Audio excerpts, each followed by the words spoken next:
ये आकाशवाणी है। प्रस्तुत है कार्यक्रम सुर्खियों में। इसके अंतर्गत सुनिए मानवाधिकार दिवस पर राष्ट्रीय मानवाधिकार आयोग के सदस्य राजीव जैन के साथ आकाशवाणी संवाददाता कमल कुमार प्रजापति की बातचीत।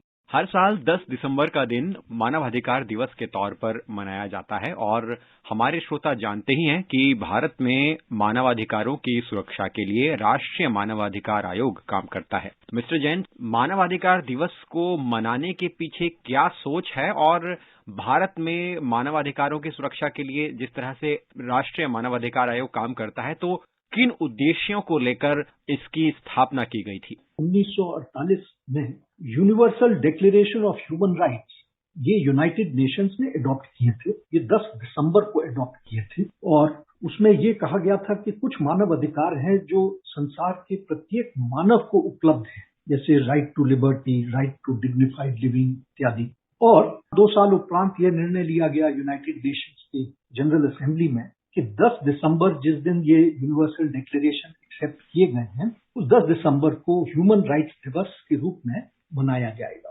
भारत में इस आशय का अधिनियम 1993 में पारित किया गया। मानवाधिकार संरक्षण अधिनियम 1993 से नेशनल ह्यूमन राइट्स कमीशन कार्यरत है।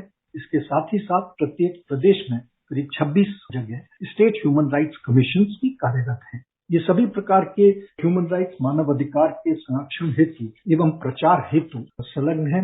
इनमें मानव अधिकार बच्चों से रिलेटेड हो सकते हैं, महिलाओं से, या अनुसूचित जाति जनजाति, या किसी भी अन्य प्रकार से पीड़ित व्यक्ति हो, जैसे फेक एनकाउंटर में मृत्यु होती है, उसका कस्टोडियल इश्यूज होते हैं, उनसे रिलेटेड। जहां किसी मानव अधिकार का हनन होता है तो ह्यूमन राइट्स कमीशन नेशनल या स्टेट लेवल पर इनको कंप्लेंट दी जा सकती है। मिस्टर जैन, जैसा कि आपने बताया कि मानव अधिकारों का उल्लंघन होने पर राष्ट्रीय मानव अधिकार आयोग तक अपनी शिकायत दर्ज की जा सकती है, लेकिन हमारे श्रोता ये भी आपसे जानना चाहेंगे कि अगर कोई व्यक्ति किसी तरह आयोग से अपने मसलों को सुलझाना चाहे और आयोग तक अपनी पहुंच सुनिश्चित करना चाहे, वो कैसे कर सकता है? इसके कई तरीके हैं। एक तो हमारा ऑनलाइन पोर्टल है, ऑनलाइन पोर्टल पर वो शिकायत कर सकते हैं, या ईमेल के माध्यम से हमको कर सकते हैं, या हमको पत्र लिखकर कर सकते हैं। पत्र किसी भी भाषा, भारतीय भाषा में हो, उसमें कर सकते हैं। या जो कॉमन सर्विस सेंटर गांव में बने हैं, वहां भी इसका हॉट लिंक दिया है शिकायत दर्ज करने के लिए, वहां से भी शिकायत दर्ज कर सकते हैं। वो स्वयं दर्ज कर सकते हैं या कोई और उनकी एवज में उनके लिए शिकायत दर्ज कर सकता है। किसी भी प्रकार से जब शिकायत मानव अधिकार आयोग में आती है, तब उस पर हम कार्रवाई करते हैं। हमारा एक टोल फ्री नंबर है 14,433 14433। इस पर भी कोई फोन करके अपनी शिकायत दर्ज कर सकता है। हमारे श्रोता आपसे ये भी समझना चाहेंगे कि आयोग में समस्याओं और शिकायतों की जांच की प्रक्रिया क्या होती है, और साथ ही जांच के पश्चात जब दोषी पाया जाता है कोई व्यक्ति या कोई संस्था, तो उसके खिलाफ किस तरह से कार्रवाई की जाती है, उसकी क्या प्रक्रिया होती है? पिछले वर्ष हमारे पास करीब 1,05,000 शिकायतें आई राष्ट्रीय मानवाधिकार आयोग में। जब हमारे पास एक शिकायत आती है तो किसी न किसी, जो हम वर्तमान में 6 सदस्य हैं मानवाधिकार आयोग, तो इन सदस्य के पास जाती है। उस पर हम निर्णय लेते हैं कि इसमें जांच कराई जाए या केंद्रीय सरकार या राज्य की सरकार से इसमें प्रतिवेदन मांगा जाए कि उसमें क्या समस्या है, क्या बात हुई थी। उसके उपरांत उस पर विमर्श करके एक निर्णय लिया जाता है। अगर उसमें गलती पाई जाती है, राष्ट्रीय मानवाधिकार आयोग उसमें कॉम्पेंसेशन के लिए अनुशंसा करता है कंसर्न गवर्नमेंट डिपार्टमेंट को, स्टेट गवर्नमेंट को या सेंट्रल गवर्नमेंट का। और अगर उसमें कोई निग्लेक्ट है या कॉम्प्लिसिटी है किसी गवर्नमेंट ऑफिसर की उस मानव अधिकार के हनन में, तब उससे रिलेटेड प्रशासनिक कार्रवाई उस पदाधिकारी के विरुद्ध करने के लिए भी अनुशंसा करता है। सो कॉम्पेंसेशन और डिसिप्लिनरी एक्शन, इन दोनों के लिए अनुशंसा हम लोग करते हैं। मिस्टर जैन, बहुत सारे ऐसे इलाके हैं जो सुदूर क्षेत्र हैं, आदिवासी और पर्वतीय क्षेत्र हैं, जहां जागरूकता की कमी होती है। वहां अगर मानव अधिकारों का उल्लंघन होता है तो वहां मानव अधिकार आयोग कैसे संपर्क स्थापित करता है? कई एनजीओज हैं और ह्यूमन राइट्स डिफेंडर हैं। इस एरिया में उनका योगदान बहुत महत्वपूर्ण हो जाता है, क्योंकि उनके माध्यम से भी हमारे पास शिकायत आती है तो हम उसका संज्ञान ले सकते हैं। इसके अलावा जो दूर दराज इलाके हैं, कई बार हम लोग भी वहाँ विजिट करते हैं। हम अगले हफ्ते गुवाहाटी और शिलोंग जा रहे हैं, वहीं कैंप सिटिंग करेंगे और कैंप सिटिंग में हमने उसका प्रचार भी कर दिया है, एडवर्टाइज भी कर दिया है और कुछ जो शिकायतें हमारे पास पहले से दर्ज थी उन कॉम्प्लेनेंट्स को हम लोग सूचित कर दिया है कि वहीं हम पब्लिक हियरिंग उन विषयों पर करेंगे। सो ये भी एक माध्यम है जिससे दूर दराज इलाके के लोगों की शिकायतें हमारे समक्ष आए। यदि किसी व्यक्ति को कानूनी सहायता की आवश्यकता है तो उसके लिए मानवाधिकार आयोग की भी क्या इसमें कोई भूमिका होती है कानूनी सहायता के लिए? कानूनी सहायता के लिए दूसरा अधिनियम है, नेशनल लीगल सर्विस अथॉरिटी है, स्टेट लीगल सर्विस अथॉरिटी है। हमारा उसमें योगदान इतना नहीं है, कुछ आंशिक स्तर पर है। जैसे अभी हाल में हमारी बातचीत चल रही है स्टेट लीगल सर्विस अथॉरिटी के साथ और प्रिजन अथॉरिटी के साथ एक प्रदेश में कि हम वहाँ लीगल इंटर्न्स को लें और वो डिस्ट्रिक्ट लीगल सर्विस अथॉरिटी के साथ प्रिजन के लोगों को लीगल सर्विस प्रदान करें। हमारा मकसद उसमें ये है कि वो बच्चे जो लॉ पढ़ रहे हैं, जो इंटर्न्स हैं, उनको थोड़ा मानव अधिकार के बारे में जानकारी हासिल हो।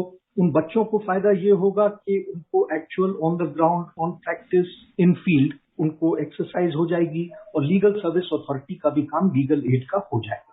जैसा कि आपने कहा कि भारत में मानवाधिकार आयोग की बड़ी सक्रियता है, एक प्रश्न हम ये भी आपसे पूछना चाहेंगे कि अंतर्राष्ट्रीय स्तर पर मानवाधिकार से जुड़े हुए मुद्दों को लेकर राष्ट्रीय मानवाधिकार आयोग की किस तरह की सक्रियता रही है? राष्ट्रीय मानवाधिकार आयोग एक इंटरनेशनल संस्था है, गैनरी, GANHRI, global alliance of national human rights institution. इसके अलावा यूएन का ह्यूमन राइट्स काउंसिल है। तो अभी हाल में सितंबर में यूएन ह्यूमन राइट्स काउंसिल की मीटिंग हुई थी, उसमें हमारे चेयरपर्सन और सभी मेंबर्स का कुछ मिनट का भाषण भी हुआ था। तो उसमें भी हम योगदान देते हैं। उसमें जैसे एक बहुत महत्वपूर्ण मुद्दा हमारे चेयरपर्सन ने उठाया था, वो था कि कोविड महामारी के परिप्रेक्ष्य में वैक्सीन का IPR है, दूसरी तरफ एक मानव अधिकार है जीने का उन लोगों को जो महामारी से प्रभावित हों। तो इसके बैलेंस में हमको जो जीने का मौलिक अधिकार है उसको ज्यादा महत्वपूर्ण माना जाता है एज अपोज टू IPR। तो ये उन्होंने वहां सुझाव उस स्तर पर दिया।